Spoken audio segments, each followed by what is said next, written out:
कौम आद पहाड़ की तरह कद्दो कामत रखने वाले लोग जिन्होंने अजीम सुतूनों वाले शहर को आबाद किया था।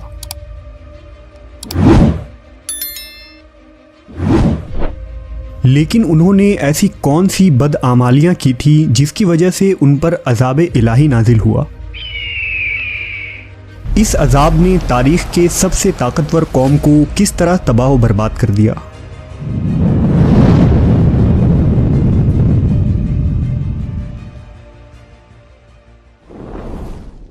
ये वो ज़माना था जब अजीम तूफ़ान और सैलाब थम चुकी थी और नूह अलैहिस्सलाम कश्ती से ज़मीन पर उतर आए थे। हज़रत नूह ने अपने 3 बेटों को दुनिया के मुख्तलिफ़ हिस्सों में रवाना कर दिया ताकि दुनिया में इंसानी आबादी दोबारा फैले। हज़रत नूह के बेटे साम सरज़मीन अरब में आकर सकूनत पज़ीर हो गए, जहाँ उनकी नस्लों में इजाफ़ा हुआ और जज़ीरा अरब में सामी नस्ल की इब्तदा हुई। साम की नस्ल से एक ताकतवर सरदार की पैदाइश हुई जिसका नाम आद था। आद अपनी औलादों के साथ जुनूबी अरब के इलाकों में जा बसा। इस इलाके को सहराए अहकाफ कहते थे, जहाँ रेत के बुलंद और बड़े बड़े टीले थे। आद अपनी औलादों के साथ यहाँ आकर आबाद हो गए और यहाँ उसकी औलादों में 13 कबीले आबाद हुए।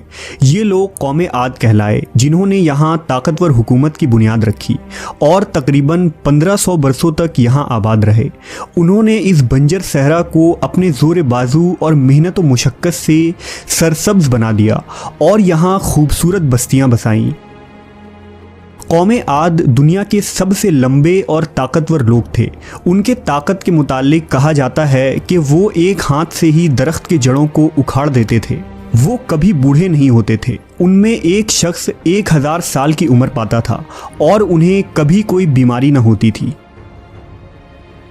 कौम आद का ज़माना 2000 साल कबल मसीह माना जाता है। उन्होंने अहकाफ में पहाड़ों को काट कर आलीशान महल बनाए थे और लंबे लंबे सतूनों को तराश कर अपने बस्तियों की अजमत का सबूत देते। इसलिए उनको 1000 सतूनों वाले शहर की कौम भी कहा जाता है, जिसका मरकज़ हज़र मौत का इलाका था। कौम आद खजूर के बागात के मालिक थे और खेती बाड़ी करने वाले थे और चट्टानें काट कर बड़ी बड़ी नहरें जारी की थी। इस कौम को अगर उस दौर का सुपर पावर कहा जाए तो ये गलत ना होगा। कुर्तुबी की रिवायत के मुताबिक हज़रत इब्ने अब्बास का बयान है कि कौम आद के लंबे कद वाले आदमी 500 ज़िरा का होता था और उनमें सबसे छोटे कद का आदमी 300 ज़िरा का होता था। याद रहे कि 1 ज़िरा मौजूदा पैमाइश के मुताबिक तकरीबन 1.5 फीट का बनता है। इन तमाम नेमतों और रहमतों के बावजूद कौम आद अल्लाह के नाफरमान साबित हुए और दुनिया की मालो दौलत और ताकत व क़ुव्वत ने उन्हें सरकश बना दिया। लिहाजा तूफ़ान नूह के बाद कौम आद ही वो कौम थी जो सबसे पहले कुफ्र व शिर्क में मुब्तला होकर बुतों के पुजारी बन गए। उनके 3 मखसूस बुत थे जिनके नाम हमूद, हुब और समत थे, जिनकी वो पूजा किया करते और उनसे मुरादें मांगते थे। शिर्क के साथ बहुत जल्द ही ये लोग जहालत, गुमराही, बेहयाई, ज़िना और फसाद में पड़ गए और बदआमालियों के तमाम हद को पार कर दिया। लिहाजा अल्लाह ने कौम आद में से ही एक नेक और सालेह बंदे जिनका नाम हूद अलैहिस्सलाम था, उन्हें नबूवत अता की ताकि इस भटकी हुई कौम की इस्लाह की जा सके। हूद अलैहिस्सलाम ने अहले आद को अल्लाह की इबादत की दावत दी और उन्हें शिर्क से तौबा करने की तलकीन की।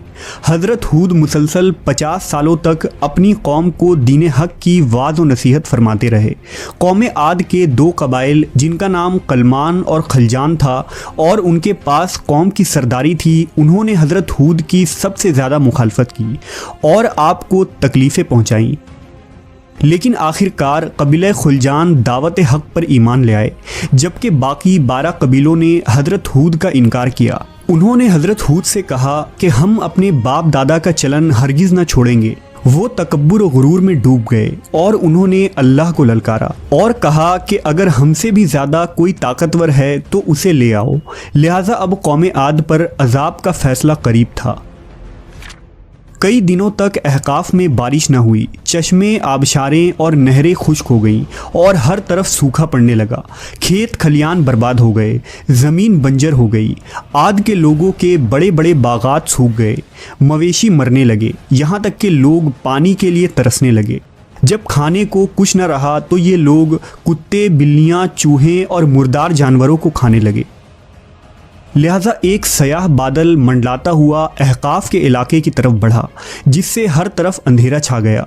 हूद अलैहिस्सलाम ने जब ये मंजर देखा तो समझ गए कि अल्लाह का वादा अब करीब है। हज़रत हूद अपने मानने वालों को साथ लेकर खतीरा नामी बस्ती की तरफ चल दिए। जैसे ही हज़रत हूद ने अहकाफ से हिजरत फरमाई, अजाब की इब्तदा हो गई।